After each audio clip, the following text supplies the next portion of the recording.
পুচকো একটা বাংলাদেশ, আপনারা হলেন কুঁয়োর ব্যাঙ। আপনারা জানেনই না যে ভারতবর্ষের শক্তি কি। ভারতের প্রত্যেকটা ইঞ্চি, সে চায়না তাকাক আর পাকিস্তান তাকাক আর বাংলাদেশের এখন যারা এসছে তাকাক, তাদের চোখ উপড়ে ফেলে দেওয়া হয়। ক্রস বর্ডার টেরোরিজম যদি হয়, সেটার দায়িত্ব হচ্ছে সেন্ট্রাল গভর্নমেন্টের। কারণ বিএসএফ যদি অ্যালাউ না করে, বর্ডার যদি সিল করে দেয়, তাহলে কোনো টেরোরিস্ট বাংলাদেশ থেকে এখানে আসতে পারবে না। আমাদের পুলিশ, আসামে আসাম পুলিশ, এখানে আমাদের পুলিশ, অর্থাৎ মমতা বন্দ্যোপাধ্যায়ের নেতৃত্বে যে প্রশাসন, তার পুলিশ, তারা টেরোরিস্টকে ধরেছে এবং আমাদের জিরো টলারেন্স। দেশের বিরুদ্ধে কেউ কিছু করলে জিরো টলারেন্স। তার কারণ আগে আমাদের দেশ এবং তার সুরক্ষা। সেই কাজটা মমতা বন্দ্যোপাধ্যায়ের প্রশাসন, বাংলার পুলিশ সেই কাজটা করবেন।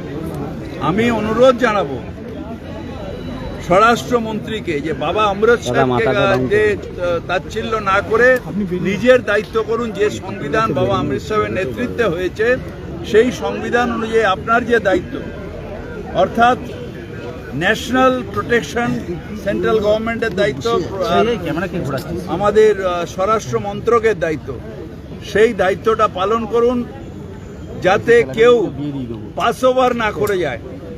ঠিক যে পাশের দেশ বাংলাদেশ থেকে এরা আসছে, এটা যাতে কোনো দেশ থেকে না আসে, পাস ওভার না হয়, সেটা দেখার দায়িত্ব ওকে এবং বিএসএফকে আরও বেশি জোরদার করুন।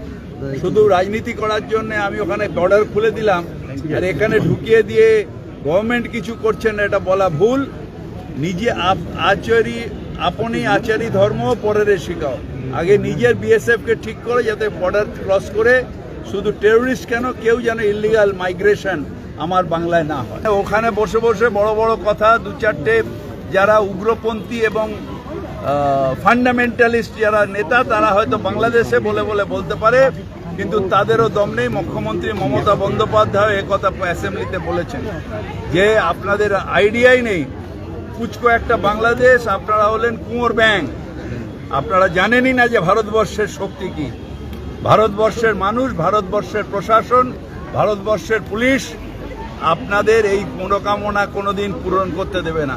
তো অধীর চৌধুরী ওপারের কথা যতই বলুক, এপারে আমরা শক্তিশালী, আমাদের সেনাবাহিনী শক্তিশালী, আমাদের স্টেটের পুলিশ শক্তিশালী, এপারে কোনো রকমভাবে হবে না। আমরা ভারতীয় এবং ভারতের প্রত্যেকটা ইঞ্চি, সে চায়না তাকাক আর পাকিস্তান তাকাক আর বাংলাদেশের এখন যারা এসছে তাকাক, তাদের চোখ উপড়ে ফেলে দেওয়া হবে।